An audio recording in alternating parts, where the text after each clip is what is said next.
It's Saturday, guys, the end of June, and the time for the round of the last 16 at the European Championship. Yes, I was struggling with the word, and basically there is no translation for the round of the last 16. They just call it the round of the last 16. And afterwards, it's the quarterfinals, semifinals, finals. England is over there, Germany, Spain, Italy, France, so all the big ones, and many countries that we haven't expected to be there. And this is super cool. I recently talked to a friend who's currently in Georgia, and he told me the whole country is freaking the hell out because Georgia reached the round of the last 16s. So congratulations to Georgia and all the other countries who made it into that round. Why is that the introduction of this podcast episode? The weekly update is basically concerned about things that are happening in Central Europe, having to do with beer, with the British, with soccer on trains, drinking on trains, and with the measuring system for bottles and pints. And in the end, we will talk about one of the biggest brands of the last 50 years, how they will celebrate this anniversary, and a small section of my personal opinion of the current trend of overpointing, in my opinion, overrating alcohol-free wines, especially in newspapers and publications on the internet.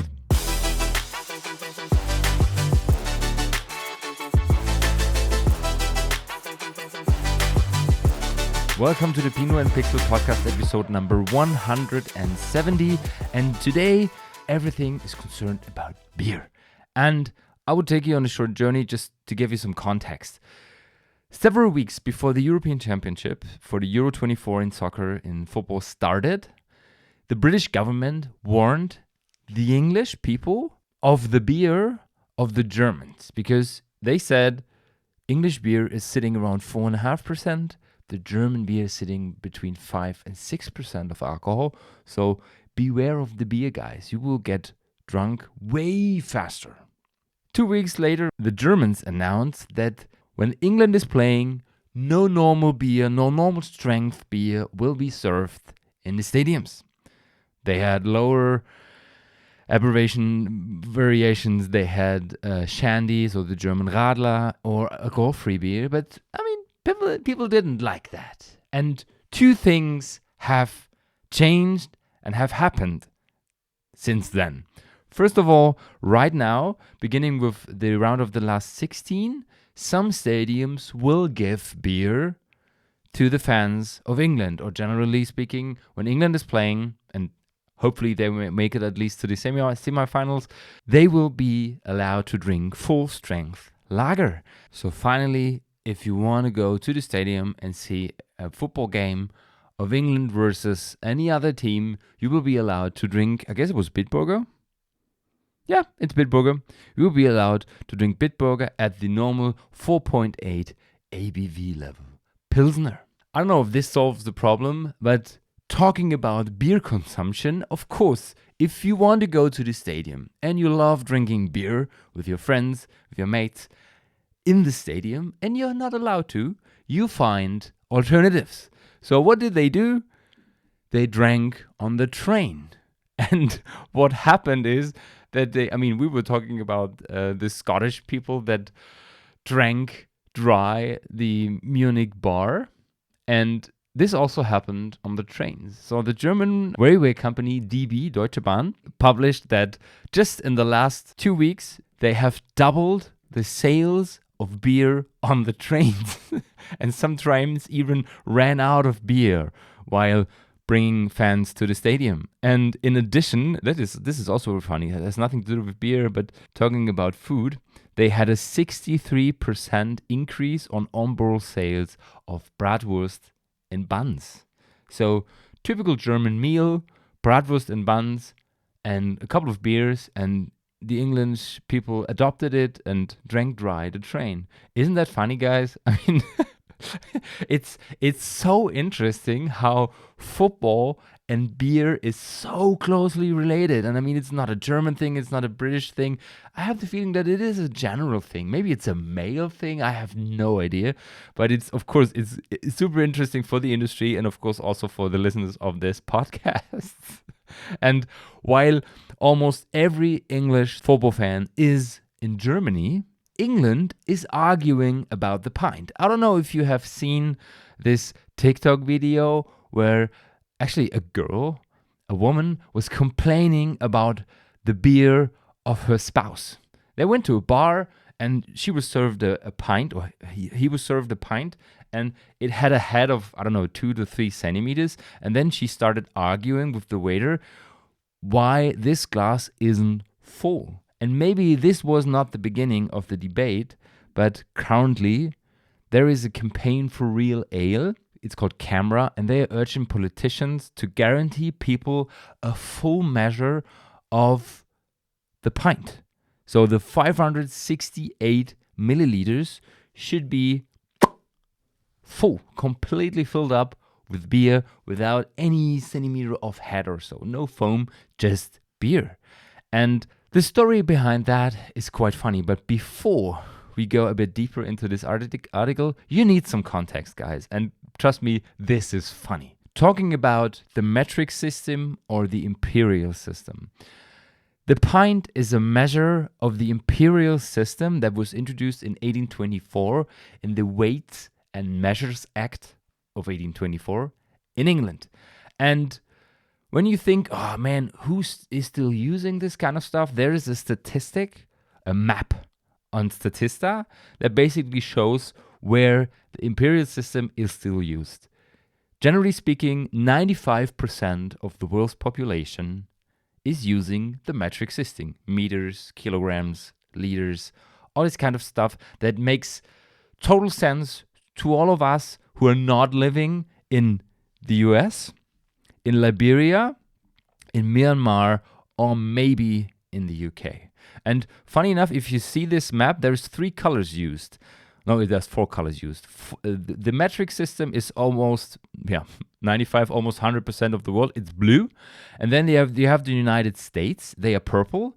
And the map says metric system adopted, mainly imperial system in use. And this is correct. Basically, the US, the official system is the imperial system. Then we have Liberia and Myanmar, and both of them are red. And red says officially on the imperial system. Metric and imperial are in use. And then finally, England, or the UK, the UK is orange. And it's mixed. And when you have a look at the website of the government of the UK, there is a page dedicated to weights and measures. And the law says that you must use metric measurements, grams, kilograms, milliliters, or liters when selling packages or loose goods in England, Scotland, and Wales. There are different rules for Northern Ireland, but generally for those 3, they have to use the metric system. The only products you can sell in an imperial measures are draught beer or cider by pint, milk in returnable containers by pint, and precious metals by troy ounce. And that's it. The rest is metric. So, introduced in 1824, the pint as the official size of a beer glass in that case, or a cider glass, 568 milliliters, is a part of English culture. It's kind of a national treasure. And of course, when people start arguing about let's exchange that through a 500 milliliter glass like everyone else's do, they don't want to have that because it's part of their tradition. And in addition, of course, talking about beer, because beer is also very well integrated in the culture of England, they want to have their 568 milliliters of beer and not 520 and 48 foam. If you are interested in the imperial system, I'm not a super fan of Wikipedia, but actually there was somebody working hours, if not days, on this website for the imperial units, and I mean, there is everything you need to know. And just to give you a short summary of that, there is basically 4 measures that have been part of this Weights and Measures Act of 1824. It's length measures, like inch, foot, yard, mile, area measures, square, yard, and acre, volume measures, pint, quart, gallon, and bushel, and weight measures like ounce, pound, stone, hundredweight, and tons. And for people like us, it may not sound logical when you hear a yard is 91.98 centimeters or so, but actually the system was quite smart because the yard was defined, standard unit of a length, as the length of a pendulum that takes 1 second to make a half swing. So the length of this pendulum was 91 centimeters. A gallon was defined based on the volume of 10 pounds of water at a specific temperature, and the pound was measured based on a fixed amount of a particular material. And right now I have 2 fun facts for you. First of all, the pound is not only used for the measure. Today it's 465, I guess. I'm not very used to the 453 grams is a pound in England today. And secondly, of course, it's their currency. So if you know British pound, it's this L. The sign for the currency is the L. And if you have ever wondered where this L comes from, this L comes from the ancient Roman libra. Libra is Latin for scale. And basically this was where it all began. So the Romans brought their pound, at that time 327 grams, to England.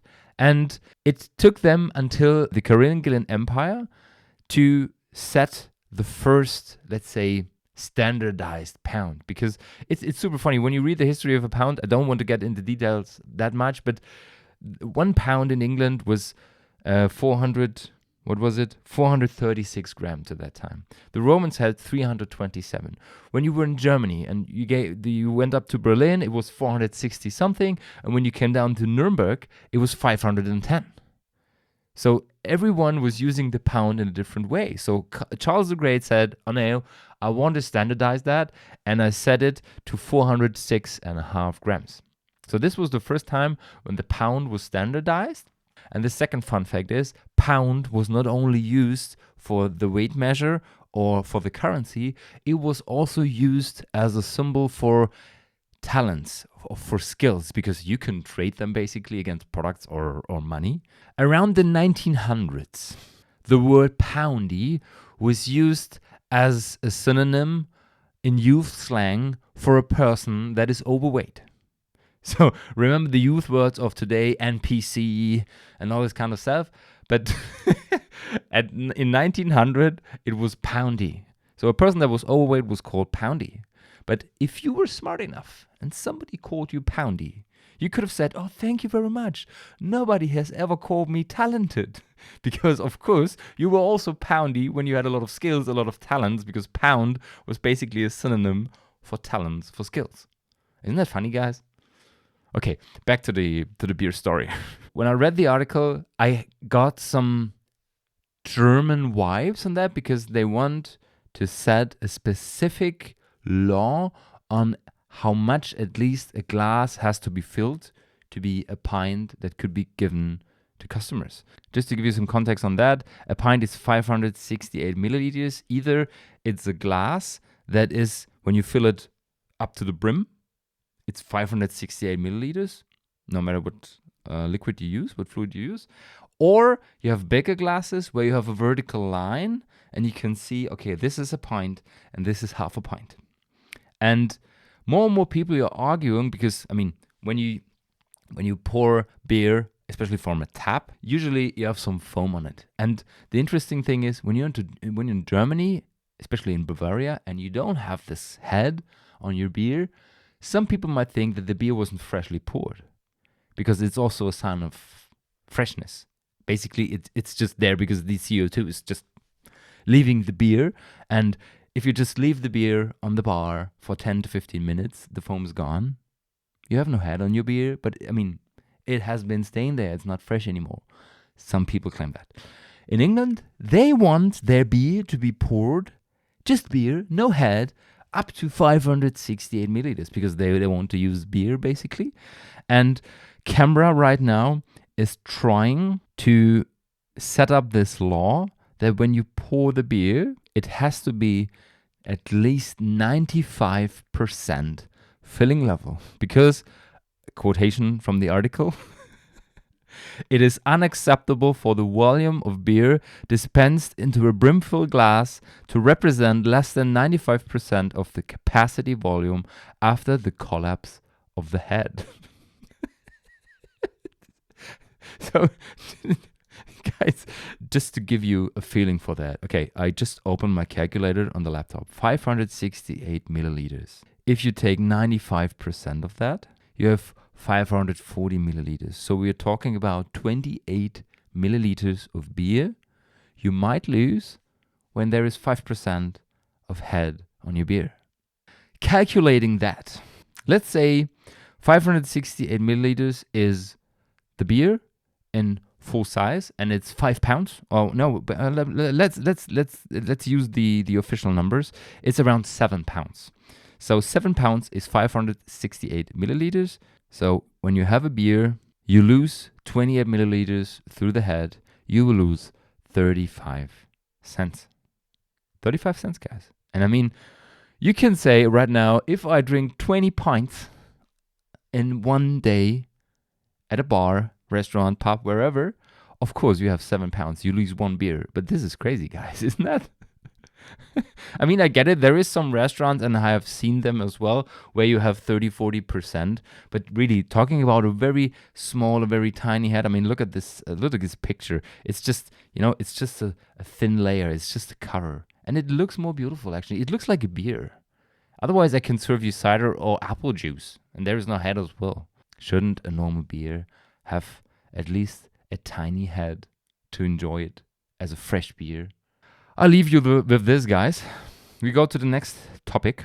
While England is debating about pints, the world is debating about tariffs. And I mean, it's quite obvious, at least at the moment, that Trump will probably win the elections in the US. And we have known him at the latest through his campaign in 2019 when he was the president of the United States, through his tariffs that he has introduced to, especially on, of course, for our area on wine, with 25%, that led to a drop in champagne sales, in German wine sales. German wine sales dropped over 30% at that time because it was just too expensive to export to the US.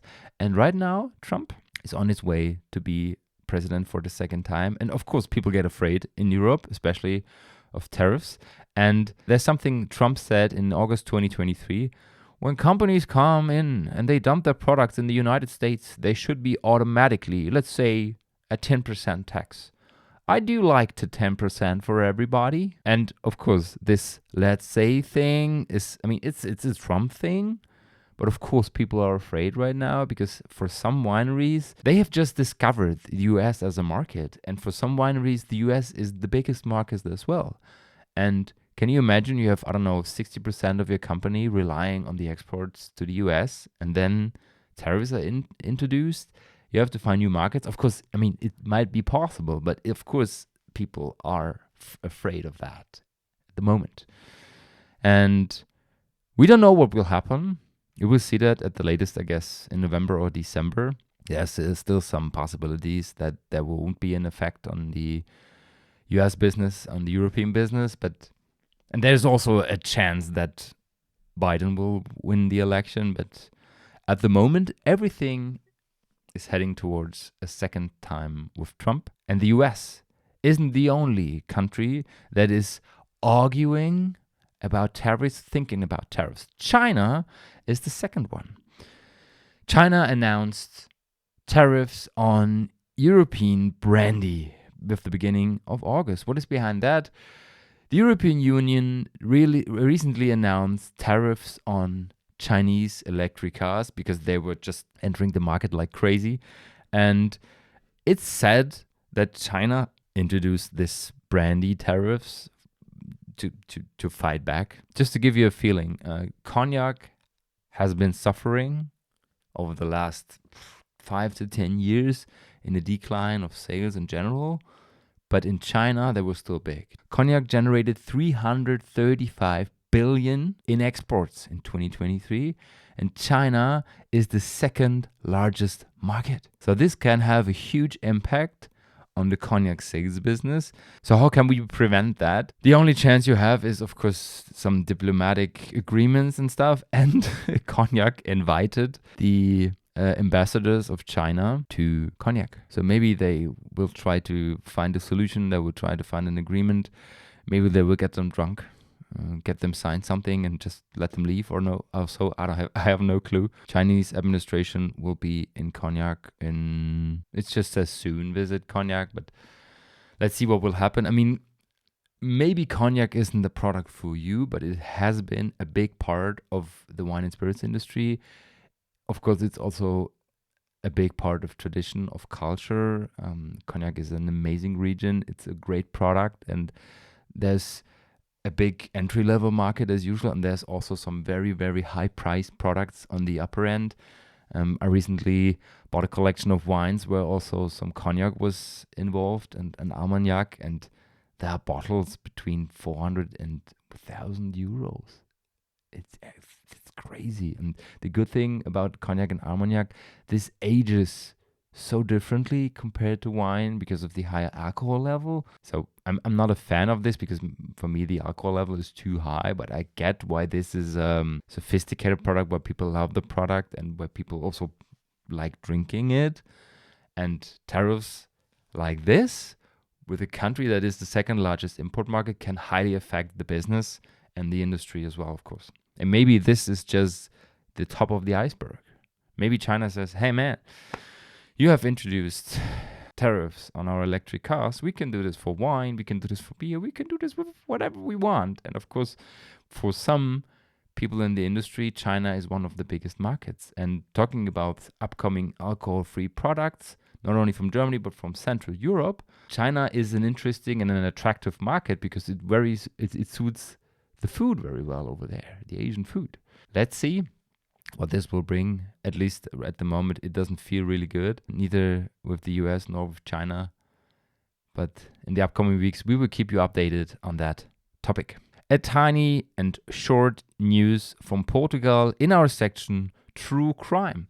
6,000 liters of wine seized in Portugal because they were unlabeled due to the fact that the hygienic conditions were unacceptable. And it was not able to trace the origin of the wine and the company where it was coming from. There was no bank accounts found. There was no people responsible found for that. This all happened in Santo Tirso in the district of Porto. And they said they seized 6,000 liters of wine with a value, listen to that, 5,000 euro. Just to calculate that, this is about 80 cents per liter. And compared to the average price of €2.90 for a liter of Portuguese wine, this is actually quite cheap. And it might mean that this isn't wine from Portugal or at a very, very low quality, very, very entry-level base. In the end, they said, okay, we have no clue where it is coming from. We have no clue who you are, what happened with the money, what this actually is. There's a lack of cleanliness and hygiene requirements. We just close the fucking place down. And this is what they basically did. And I tried to find out some more, but this is actually the only news alert that I found. The only news I found. It's from theportugalnews.com. I Googled it once again this morning, but I wasn't able to find anything else. Maybe it was an exclusive thing or so. I don't know. It's not super interesting, but what I wanted to say is more and more we find people that try to get away with fraud, with cheap wines, with mislabeling wines, and police, governments, authorities discover that. Can you remember the situation where they found those guys in southern France and they labeled Spanish wine as French wine and sold it in France? And this happened 2 weeks after the south of France demonstrated against cheap wine coming from Spain. It's ridiculous, guys. So this is the moment where I usually say my credo: drink less but better. Go away from wine that is less than, let's say, €8, especially in Central Europe. And when you listen to that in Australia or in the US, we are talking about at least $15 to $20. So drink less but better, guys, and stay away from this crappy stuff. Drink less but better is also the credo of Napa Valley, and unfortunately, they have a slight problem with that. We have talked about the crazy tasting fees in Napa Valley. And just to give you an idea, the average tasting fee, so there's a regular fee and there's a fee for tastings with reserve wines in the US, is sitting around $16 for the average tasting and $34 for the reserve tasting. And when you compare this to Napa Valley, the regular fee is $75, so 5x the price, and $138 for the reserve. Also 5x the price of the reserve tasting. Isn't that crazy?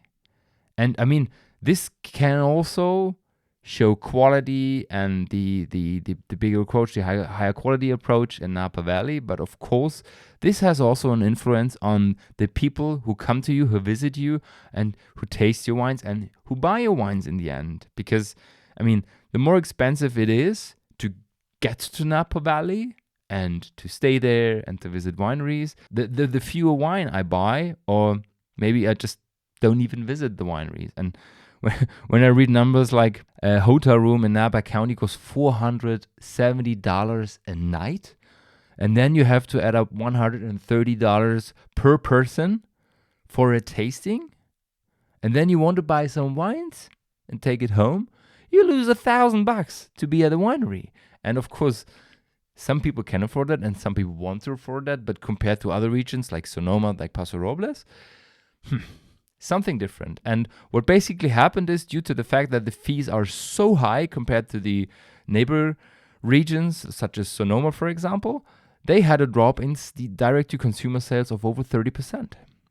So those rocketing fees see the wineries falling in visits and in sales. And also there is a thing, usually when you paid for a tasting, and this is quite common in Europe as well, when you pay for a tasting, let's say 30, 40, 50 euro, usually when you buy wine, they release the fee for the tasting. So let's say I buy wine for 150 quid. Then they say, okay, you don't have to pay for the tasting. Thanks for being here. Because usually the tasting is something to get people buying at your place. It's basically the route to D2C sales. If it's too expensive to come over, I can only buy the wine online. And if the wine is a bit more expensive and I haven't tried it, I might not be in the mood to buy it online. So there is some wineries in Napa that really struggle with that, especially wineries that haven't built a brand yet, but basically they're relying on the name Napa Valley. So this could be a big thing as a company. And I will be in the US in August, and at least I will visit Sonoma, Paso Robles, and maybe if I find the time, I will go to Napa. But I just reading £130 in average for a reserve tasting, it doesn't feel like I'm interested in having a tasting like that. I would rather buy an old bottle. This is a private recommendation, unpaid advertisement. There's a young lady, her Instagram account is called Daughter of the Vines. She's a daughter of one of the most famous, well-known collectors and wine wholesalers in the US. And wineconcierge.com is the website, and they have absolutely amazing offers for aged wines. So if you're looking for I was looking for a friend for a 1974 wine, great vintage in Napa and Sonoma, and she recommended a wine, and this wine was just beautiful. So if you are in the US and you are interested in high quality wines, well stored, and also sitting at a very good price level, just my personal opinion, have a look at wineconcierge.com. I'll put a link in the show notes. Yes, getting back to Napa, I don't know if they will change the prices of the tasting. We just recently talked about tasting in a tasting room with a robot sommelier, and the price for this tasting was even more expensive. because of the entertainment that you get through the robot. It was $100, I guess, or 120 for the tasting with the robot.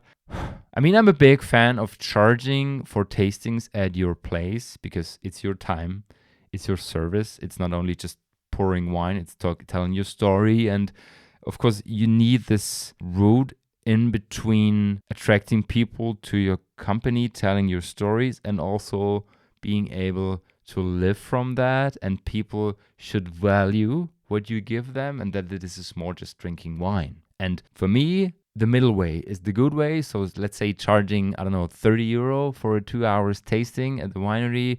Depending on the products you serve, it could be 20 or it could be 40. But I mean, if you have a group of 10 people and you serve them some wine and they are there to drink and hear a story, why not charging €20 for this tasting? It's totally fine. It's just appreciating that you take the time to serve them, to talk to them, and to give them something to drink. And on the other side, it's something that your time is valuable, and time is your biggest asset, not only in the winery, but also in life. And especially in a small winery, when you are responsible for almost everything, let's say there's 3 people working on 2 hectares and you do everything on your own, time is your most valuable asset. This is what I always tell my clients as well. The only chance you have is either automating stuff, let's say through AI, through digital processes, using tools and stuff like that, or getting external resources for social media, for accounting, for all this administrative part, because you want to be a farmer and just work in the vineyard or in the wine cellar, or you get charged for the things you do. So either do consulting for other vineyards, or for working in other wine cellars, or for giving tastings and seminars to other people. That's it. It's an interesting concept, and I get why people need to be braver to do that, because it's a change in the mindset. I get that. Be braver. Just try it out, guys. Just try it out. I have a colleague that usually says something that doesn't cost anything isn't worth anything. And it's quite hard to say that, but in the end, there is even sales trainers who tell you if your product doesn't sell, raise the price. Because then people might think, oh, wow, this is very expensive. Maybe I cannot afford this, but I can afford another one sitting under it. Or, oh, this is expensive. This should be of higher value. I buy that. It's a psychological thing. It sounds a bit awkward. Think outside of the box, guys. Think outside of the box. And Napa Valley thought outside of the box, way outside of the box. And I mean, this is the receipt for that. And it's quite tough to just have a look at numbers, because they had huge problems with wildfires. There was COVID going on. There were, and the results of the pandemic. There was inflation. People are drinking less. People are spending less money on wine in specific regions, especially of higher price regions. People were traveling less. Right now, this is changing, but the numbers summed up over here from 22-23. So this could also have impacted those numbers. So not judging only for the price itself, but also looking at macroeconomic factors is very important in that case. I will tell you live how it is at the moment when I'm in Napa in August. Back to Europe. One of the biggest brands, of the most famous brands and products in Europe, is celebrating its 50th birthday. And if you don't know this brand, it's okay. Freixenet, I guess you know Freixenet. Freixenet is one of 2 very, very big, mostly sparkling focused companies. Henkel Freixenet is the one, Rotkäppchen is the other, in Europe, in Central Europe. And they usually offer a huge portfolio of sparkling wines from entry level to, let's say, higher quality, sitting around €3 to, let's say, €20 on the shelf. Usually retail focused. And Rotkäppchen, as well as Henkel and Freixenet, started ages ago. Henkel started in 61. Rotkäppchen started in 1890, 93 or 96, can't remember exactly. But what I wanted to say is, even though most of us relate Freixenet or Rotkäppchen or Henkel with very cheap entry-level products, there has been a time where they were focused on high-quality products, because basically the companies were founded during the time where just traditional method sparkling was on the rise, caused by champagne, basically. And some people don't know that there have been very high quality products starting with the 70s, especially in Germany and in Central Europe, from Freixenet and Rotkäppchen. And if you don't believe me, Cordon Negro is the one founded in 1974, big brand. It's a cava, traditional method sparkling. For the 50th anniversary, it will get a release. It will get a rebranding of a iconic black matte bottle. It's what they call it. So looking very sophisticated, looking very, very beautiful, of high quality, bling bling bottle. And this is basically what they want to symbolize, and this is totally fine. And Cordon Negro has always been like a higher quality product in the portfolio of Freixenet. And this was also the case, especially in the 70s, with the companies like Rotkäppchen. If you don't know this, I put the link in the show notes of the episode I recorded on sparkling wine, especially in Germany, where I talked about the history of Rotkäppchen. Rotkäppchen was the product in the 1970s and 80s. I mean, they started with tank method in 1974, if I remember it correctly. But especially before that time, it was just traditional method. And at the end of the 1980s, a bottle of Rotkäppchen was sitting around 16 German mark. Eastern German mark. And this is compared to, 80 to 90 euros to that day. And if you don't believe me, look at this. This was their biggest product, their greatest product. It's called Grand Musée. It's traditional sparkling sect. So this, guys, was 18 Eastern German mark. This is like buying a bottle of Agrapah Set Cru. It was just a prestige product. And the same is with Cordon Negro, or Carta Nevada is also a product of Freixenet. This is a bottle. I have an interesting history of that bottle. It's a Carta Nevada. It's called the Magic of 2000. Usually those bottles don't have a vintage label on it, so it's quite tough to find out how old those bottles are.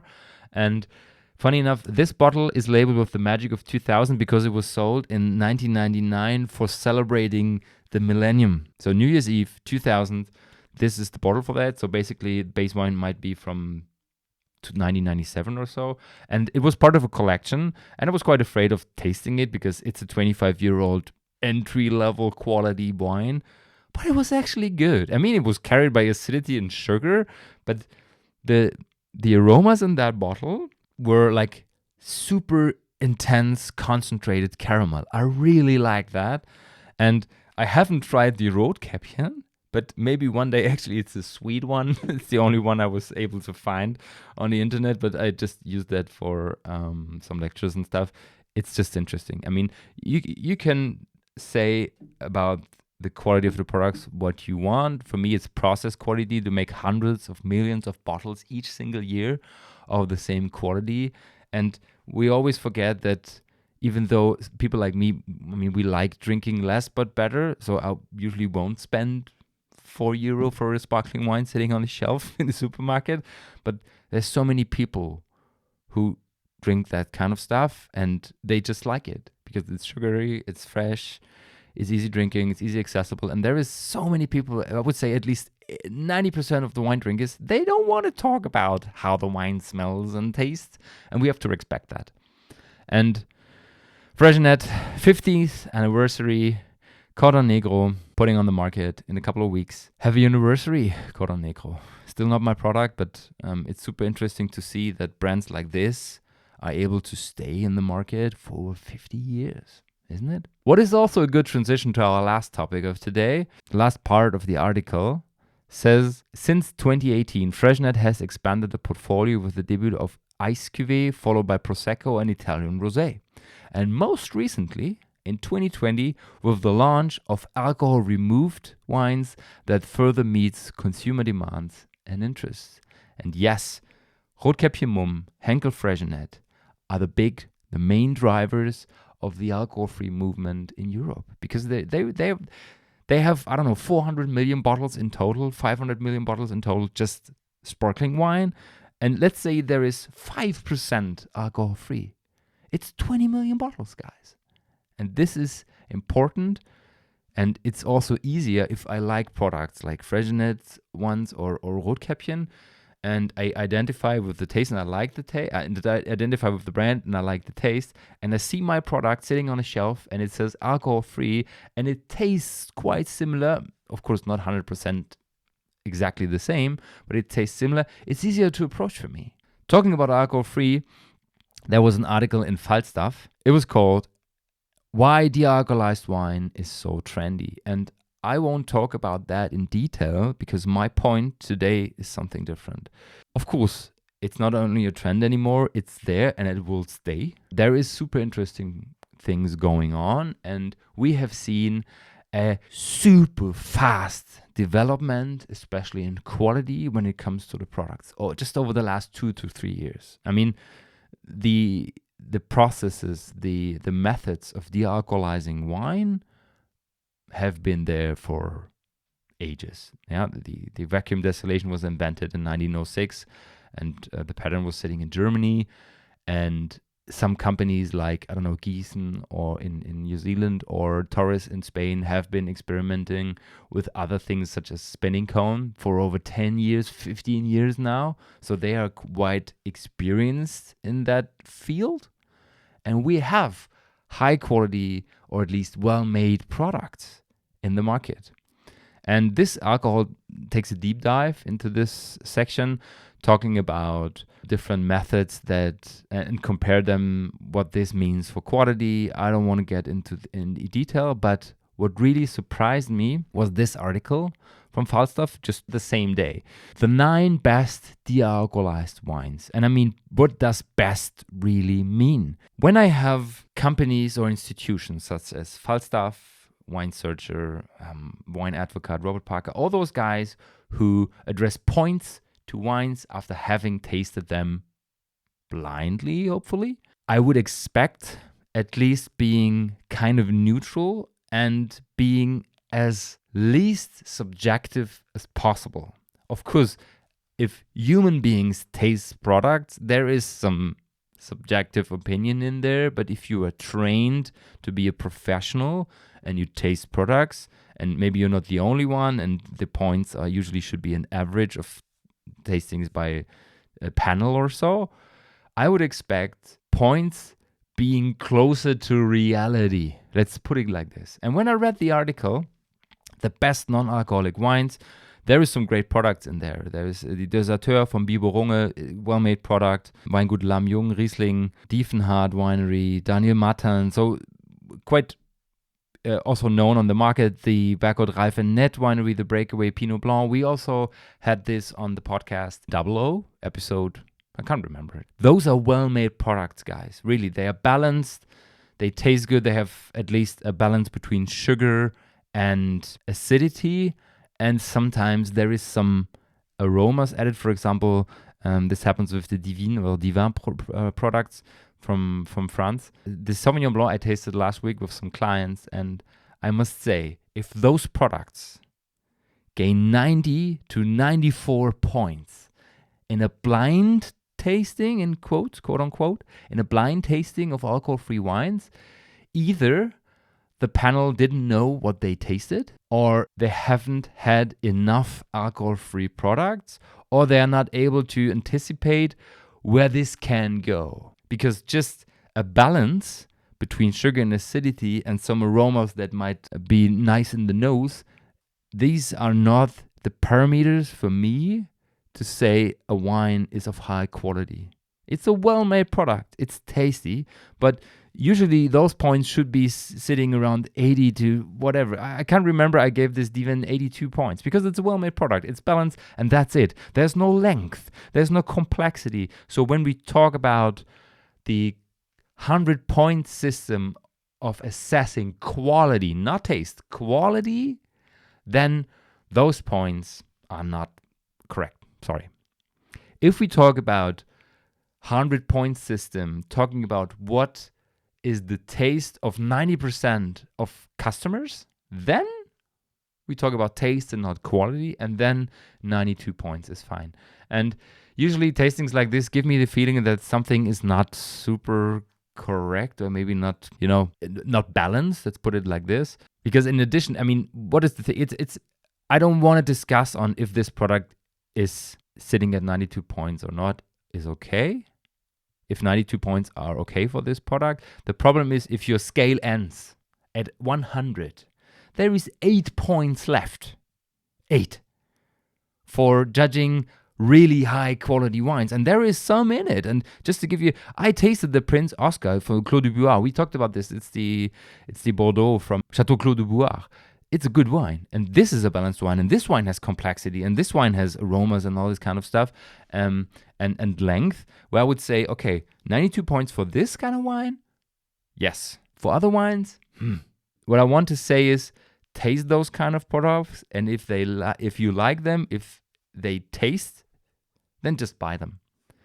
Try something new, find your product. There is so much going on in the industry, especially in the alcohol-free industry. There is sparkling teas, there is carbonated juices, there is kombuchas, there is alcohol-free ciders. There is so much going on, and at least in the Double O podcast, we try to taste at least one product a week. I had, 20, 25 in the last week, and if I find good products, quality-wise, not my personal taste, because this is also different sometimes, and because this one was tasty as well, this Freixenet, I will share it with you. Keep an eye on the points. Sometimes it might be good to question some points.